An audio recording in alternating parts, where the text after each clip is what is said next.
Hi, this is Roger. Thanks for dropping by. The orchid tag.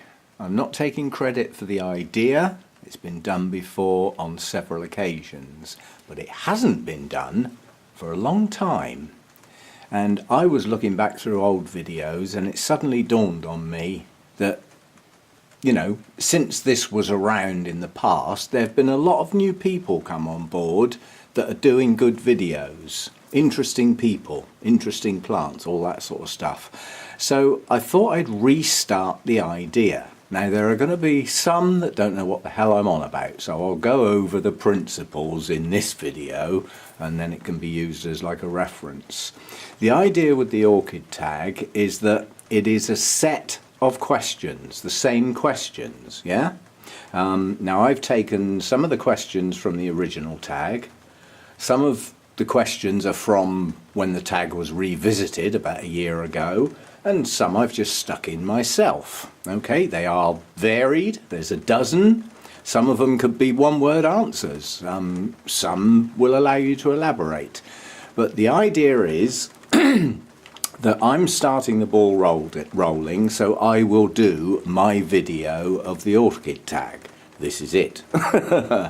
And then the idea is that I will tag two people. Yeah? And you need to name them either in your video or definitely in the description, preferably in your video, of who are the two people that you wish to tag. The other thing you need to make sure you do is cut and paste the questions into the description of your video tag. Yeah? So that when you tag the next two people, they know where to come and get the questions and put them in their description, and so it goes on. And it will escalate on the grounds that each person tags two others. But you will need to keep your eye on the videos being done, or one poor person may get 4 or 5 tags.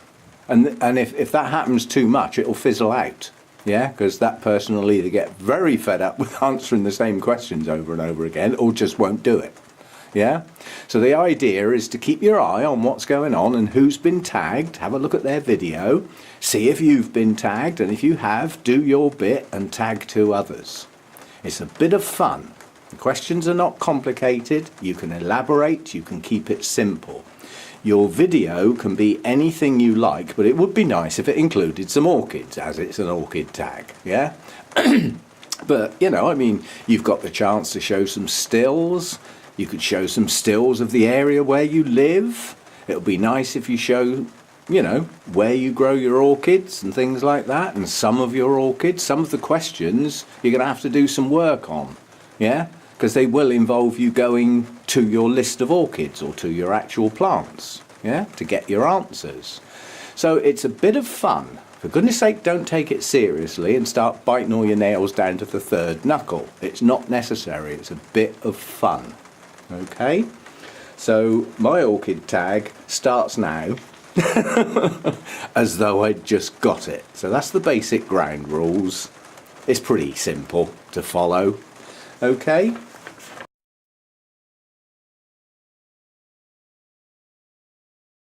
Here we go. Question 1.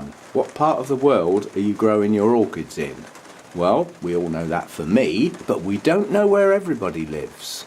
And there's different bits of where you live. Just saying Spain, for instance, well, there's the southern coast of Spain, there's the northern coast of Spain. Totally different climates, yeah? So, I live in the UK and I'm on the south coast of the UK. That means for the UK I have a relatively mild climate. You can hear my mild climate now. It's pouring down on the roof. This is a typical UK autumn day, completely overcast and drizzly rain. I get quite a bit of that. So, South Coast UK for me. Question 2. How long have you been growing orchids? And can you remember which was your very first orchid? And have you still got it? Well, the simple answer to have I still got it is a long time ago, no. First orchid I ever had was, I can't even remember where I bought it, but it was a long time ago. I had an orchid at college on my windowsill.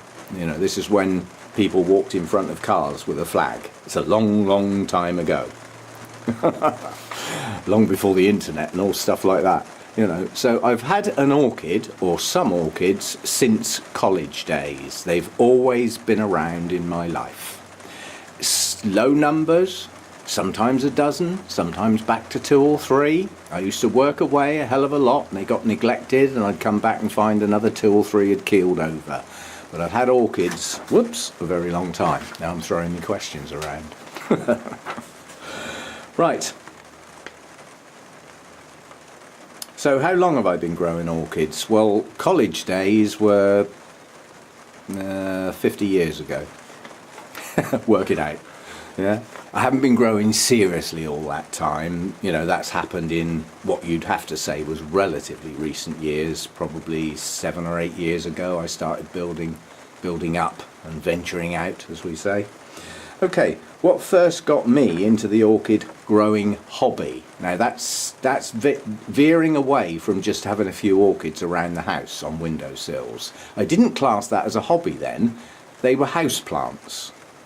You know, no different to having a fuchsia on the windowsill, or a begonia, or, you know, or a spider plant. They were house plants. They weren't a hobby.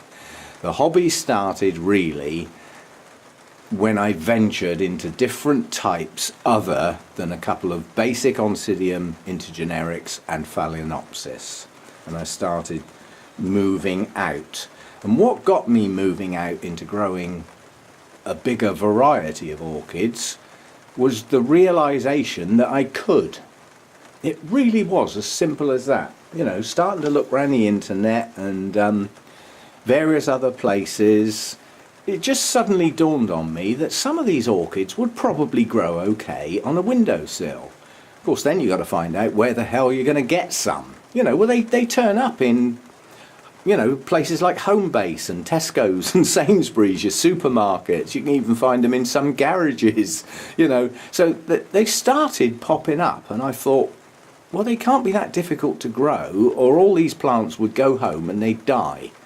And then the businesses would do really well, because you'd probably come back and get another one. Yeah, so that's that one. The next one you can elaborate on if you choose to.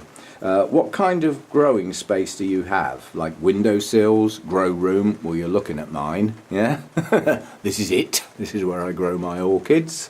And I've expanded my growing area now, because some of them are in the house for the winter, yeah?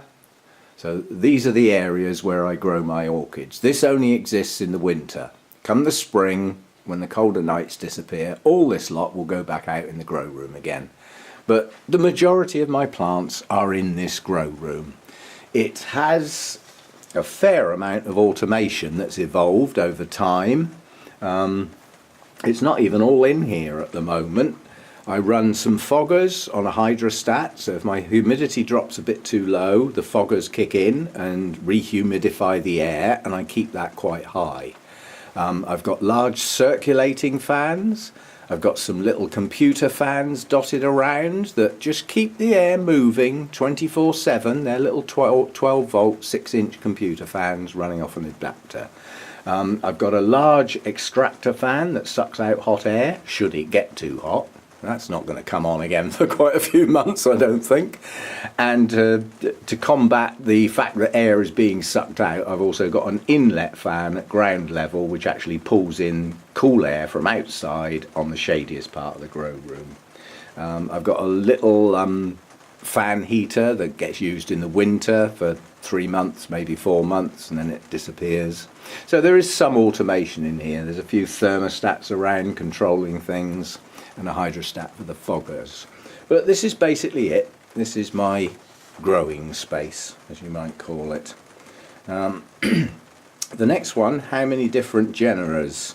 Well, I'm going to stop the video because I need to go away and get that.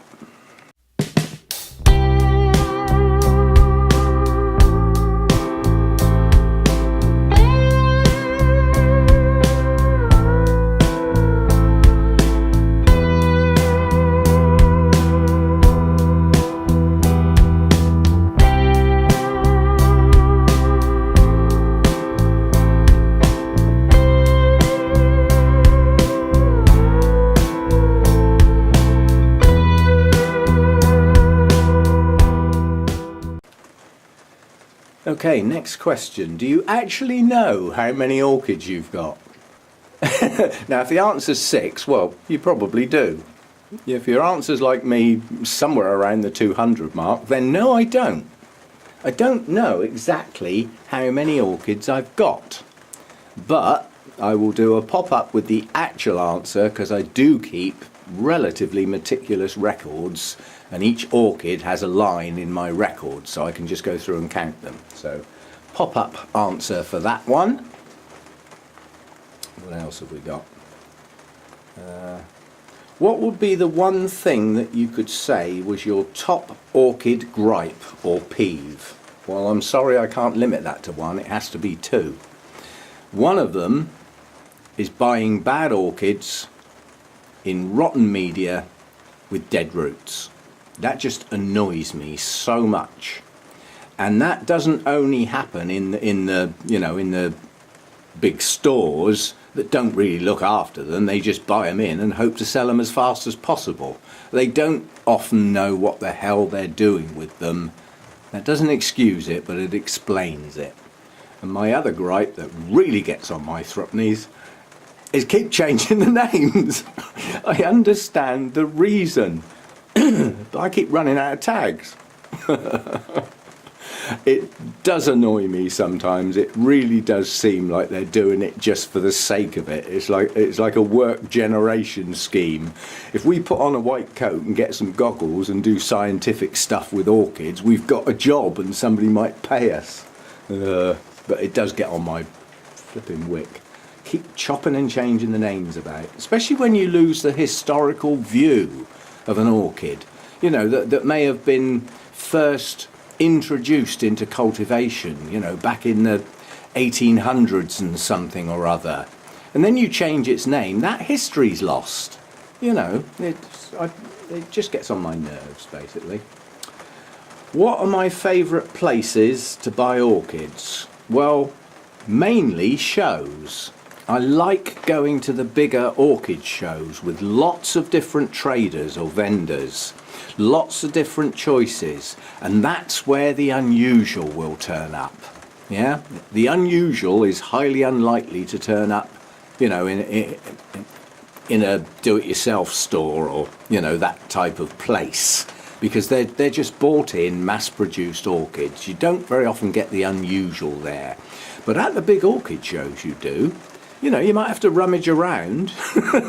Companies like genera, it's like, feel like a bin lady sometimes, rummaging in the dustbins, looking through all their plants.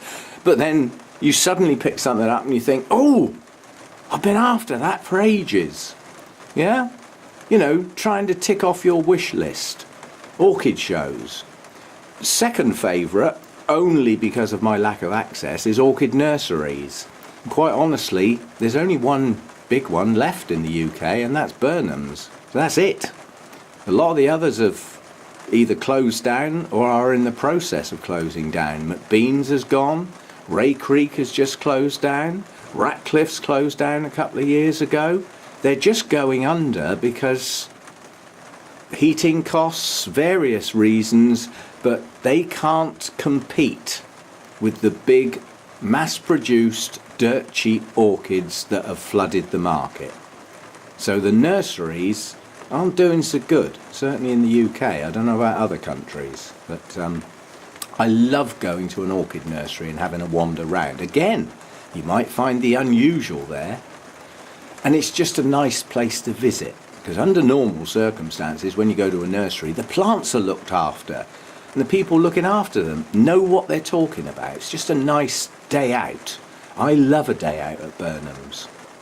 So those are my places, favourite places to buy orchids.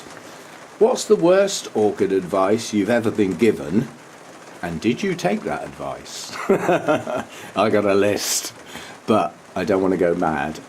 Quite honestly, a lot of what I consider to be bad advice now in 2017, with the access to the internet, our YouTube videos, a wealth of information, some conflicting, but it's all there for us to look at. Yeah? So the worst advice for me tends to come from old school books. They're generalised little snippets of information that if you followed them to the letter you could do untold damage. And I think the one that springs to the top of the list is feed weekly, weekly. Yeah, well, try doing that in the UK winter. You'll probably be drowning your plants because they don't need watering every week. And they certainly don't need feeding every time you water. That is just such a bland, useless statement in my book. Anyway, perhaps others will think of some other stuff that they've been given. You know, like, it's another one that springs to mind. Now, this is bad information, but in some environments, you might get away with it. And it's the one with the resting type dendrobiums, when you stop watering altogether at Halloween and you don't start again till Valentine's Day. That's 2.5 months where your plant's going to get 0 water. Now, apart from a desert, you find me a place where orchids grow, and orchids don't tend to grow in the desert, where there's absolutely no water for 2.5 months. Those places are incredibly thin on the ground, because even if it doesn't rain very often, and only really occasionally, the chances are the humidity's good, and there'll probably be some mist and fog, and in the mornings there will be dew. That, in my book, is moisture. How the plant gets the moisture, I don't care.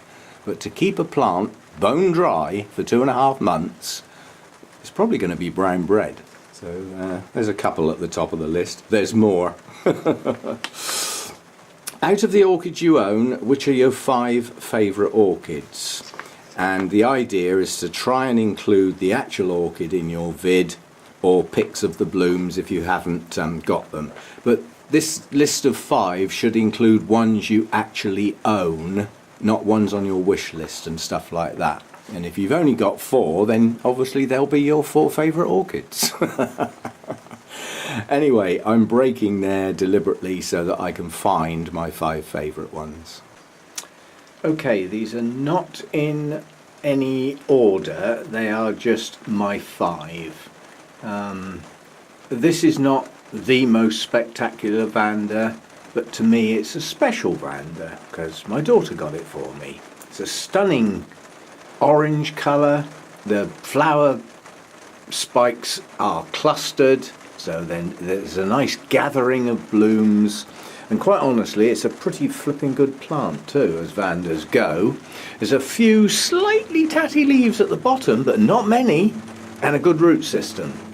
Yeah? So as Vandaceous type plants go, that's looking pretty good, growing very well, and blooms, for me, 3 times a year. And it blooms like that, often 2 spikes at a time. How can you not have that as a favourite? So that's, as I say, these are not in any order, but that's definitely one of them. Okay, I'm going to see if I can pick this one up and turn it round, because it's a little bit back to front at the moment. And the canes are a bit tangled just because of the way it hangs. As the spring comes up, I will separate these canes out and space them so that the blooms can show up. But this is Dendrobium Hercoglosson, and although when it's not in bloom, it's not the best looking plant. When it is spectacular. And certainly out of my dendrobiums, Hercoglosson has to be my favourite. And this plant for me is 100% reliable. It will bloom in profusion every single year. And why I like it is because it has all stages of growth all the time. So it will have some totally deciduous canes that may still bloom, so I don't take them off, only as a last resort. And it will have brand new growths at the top, pushing on, and as they get longer and heavier they will arch over and join the throng down here. And it grows for about 2.5 years. Each cane will continue to grow for about 2.5 years without stopping in the winter. So no rest for this, just a reduction in water. But pop up of the bloom, and it's one of those blooms you have to see. you cannot do it justice with a camera. It's the sort of bloom that hangs downwards, so you've got to get underneath it and look upwards. And if it's against a decent amount of light, it will light your world up. Seriously, it is one of the best blooms backlit that I have ever seen. And I just love this plant. It grows well for me, keeps going, and blooms reliably. And it sometimes has a second little flush. And it's not an early spring bloomer, it's a late spring bloomer. So yeah, it comes out after a lot of the other dendrobiums have finished and does its thing, and it does it well. Love it. Now, as plants go, why would you think that's one of my favourites? It's had a few problems earlier in the year, which I hope I've dealt with now, and it is pushing on to new growths. But what can you do? What can you do but not have that sort of beauty as a favourite? If it was fragrant, it would be perfection. Unfortunately, it isn't. But that's Miltonidium melissabriani, and it is just stunning. What more could you want? Look at the colours, look at the shape of the bloom, look at the shape of the lip, tiny little flush of yellow. Absolute perfection, an absolute beauty. If I lost this plant tomorrow, I'd go straight out and get another one. I will never be without that particular Oncidium alliance bloom. I just hope the plant perks up a bit, because it's not doing magnificently at the moment, but I'm working on it. So that's got to be there in the favourites. Now, I'm filming in the house this time, so the light level is incredibly low. That's the plant, not at its best, but improving, coming on. But I mean, come on. I'll put a pop-up as well, because I can't really video this properly at the moment, but that's Psychopsis mendenhalli hildos, and oh, come on, the colours, the exotic shape, the insect-like antennae, it's just stunning. And basically, once you can get one of these Psychopsis to produce a spike and actually open a bloom, that's it. Unless you do something absolutely dramatic, you've got succession of blooms for 10 years plus, unless something goes dramatically wrong. As each bloom fades, the next bud comes on the same spike, and it just keeps going and going and going forever. The idea is that you get your plant growing really well and get a succession of spikes, and actually get a single plant with multiple spikes. And once you can do that, you've probably got at least one in bloom all the time, every day of the year, 365. What more could you ask from an orchid? And the last one I've chosen has varied reasons, one of which you might not actually appreciate. But this is a zygopetalum, and the most important thing about this plant is it's still alive. It's actually been alive some time now. This is my fourth one. I've killed 3, and this one is actually growing, so it's suddenly become a bit special. I have actually got another one lurking that I haven't had it long and it hasn't bloomed yet. But what's special about this, apart from the fact it's still alive, is it's actually growing. It has some new growths. It's got something coming out of the base of that growth.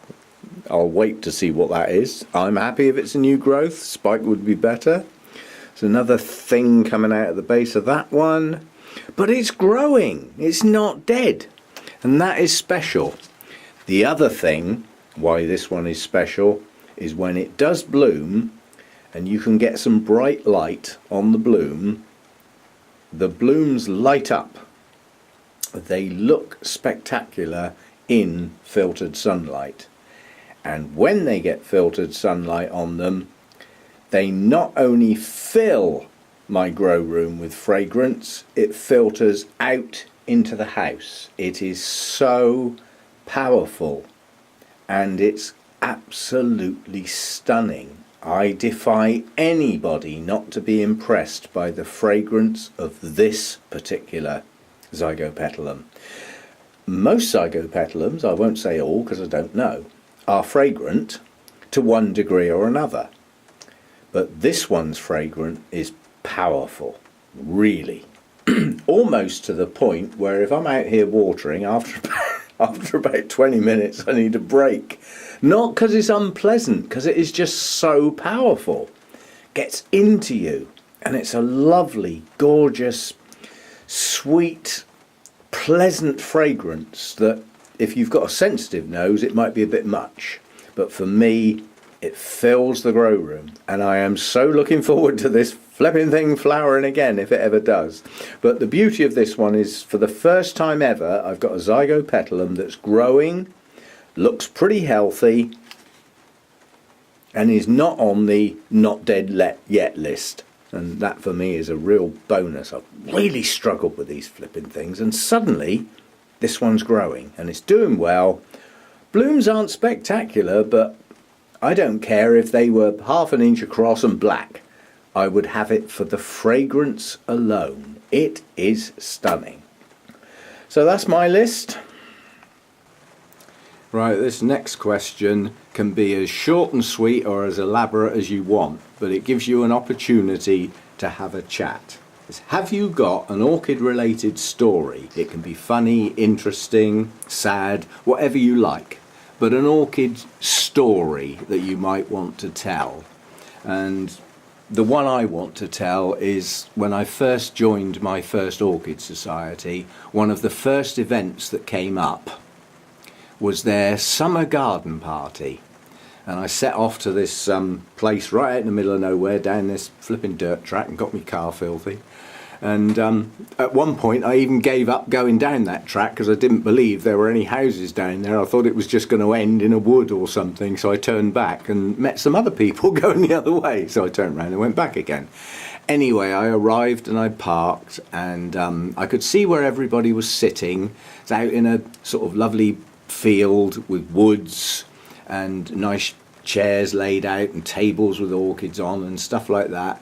And as I walked across, I could see Vandas growing in the trees. And in my innocence, my thoughts were that this must be one hell of a grower to be able to grow Vandas outside in the UK like this, actually hanging in the trees and everything. And it wasn't until I got a bit closer and I actually had a word with the first person I met that I knew reasonably well and said, what about all this growing Vandas in the trees and everything? And he said, if you look closer, Roger, they're actually for sale. They're hanging on wires. They're not growing in the trees at all. And that's about, you know, when you want a hole to open up and you fall into it and somebody covers it up and pats it down. Just pretend it never happened. Yeah. You do feel a fool when you make a right mistake like that, but that'll do for that one. What advice would you give somebody about to start growing orchids and building up a collection? Well, funny answer, don't do it! It'll take up all your time and all your windowsills and all your shelf space, and you'll get totally hooked, because that's what happens.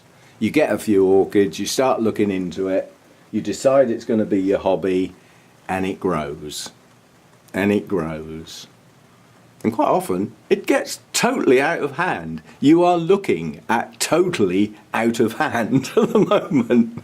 Now, I've still got some space, but I plan to use my space for allowing my plants to get bigger so that they're not all squashed up. That way they'll get more light around them, more air circulation, and they will be better for it. And I'm in the process over the winter of reassessing my collection and actually weeding out some that are my least favourites or don't do as well. Just thinning, just gently through the winter into the spring. Some may be sold, probably will be actually, because I don't think I've got anything in here that's so bad I wouldn't dream of passing it on to anybody, not at the moment, well there are a couple of rescues lurking. But yeah, what advice would you give somebody starting the hobby? Do your research, do your homework. Before you go out and buy a pot full of pretty blooms, find out in advance, if possible, if you can actually grow it and look after it and it'll do well in the place it's going to end up. Yeah? You're the only one that knows your environment. Nobody else does. You know your temperature range, you know your humidity, you know your light levels, you know all these things. You are it. You're in charge of it. And some plants will do better than others. If you stick to the ones that are going to do well, you will have the majority of successes with your plants. And that makes you happy. If you keep getting plants and they keel over and end up brown bread with their toes pointing at the sky, it's disappointing. And it can put you off the whole hobby. And go and grow fuchsias or something instead, you know. So do it gently, don't go mad. By all means build up a collection, but try and stick to plants that you have a reasonable certainty are going to grow in the place where you put them. Yeah, and have the place where you're going to put your plant in your mind. Yeah, so if you're out at an orchid show and you see the prettiest bloom ever, and it's a lovely bright orange with a tail sticking up and a couple of tails sticking down and nice green leaves, and you get it home into your house environment and suddenly find it's a cold growing Masdevallia like Ignea or Vechiana, it's going to die, and then you're going to get disappointed, and you may have paid a bit of money for it and then you get ratty as well. Yeah, so try and stick to plants, you know, that you think are going to do well for you. You will get it wrong sometimes. I mean, I still do sometimes, you know. But try and stick to the ones that are easygoing, temperature tolerant, don't mind a bit of cool, don't mind it a bit warm now and again, don't need 90% humidity throughout their life, because in your kitchen you might get it now and again when you're cooking your Sunday roast or something or other, but then your temperature's going to rocket. That won't do them any good. You know, if you're growing in the house, getting a cold growing orchid, it's not going to work very well. You know, if you grow in a greenhouse where you can't provide much heat, those cool and cold growing orchids will probably do really well. But there are some that are classed as warm to hot growing. Now, they ain't going to do so good in the winter. They're probably going to either set right back, suffer and stall, or even die. So balance the orchids you get to your environment. Yeah? You can try it the other way if you like, and buy the orchids and then try and adapt the environment to the orchids. It's a flipping sight easier the other way round to actually buy the orchids that suit the environment you've already got. Okay, so that's my orchid tag, and again I'm going to break because I'm doing this in bits and pieces, and I'll come back when I've decided which two lucky people, or unfortunate souls depending on your viewpoint, are going to get the next two tags, and then it's their job to do a similar video to this, answer the questions, and then each of those will tag two more people. But please, please don't forget to copy and paste the questions into the description of your video so that the person you tag knows where to find them, and then they can cut and paste them into their description as well. Okay? Okay, the two lucky or unlucky, depending on your viewpoint, individuals that I would like to tag are John Greco, simply because I know the guy, we've met, we've chatted, we get on okay, and I know he's got a good collection of orchids to choose from. So John Greco from Orchid Dude BCN, I think is the channel name, from sunny Barcelona. And the second one, who's now going to go into a state of dread, sorry Rose, but you got to do it. And simply because you're one of the newer people, and I know the lead of tags that you will progress on to. So Rose from Rose's Orchid Ramblings, you're it. You're on. It's your turn. So those are my two. Please don't forget to copy and paste the questions from this video onto your video when you post it in the description, and then don't forget to tag 2 people, and so it progresses. I hope this takes off and works well. It certainly has in the past. I see no reason why it shouldn't in the future.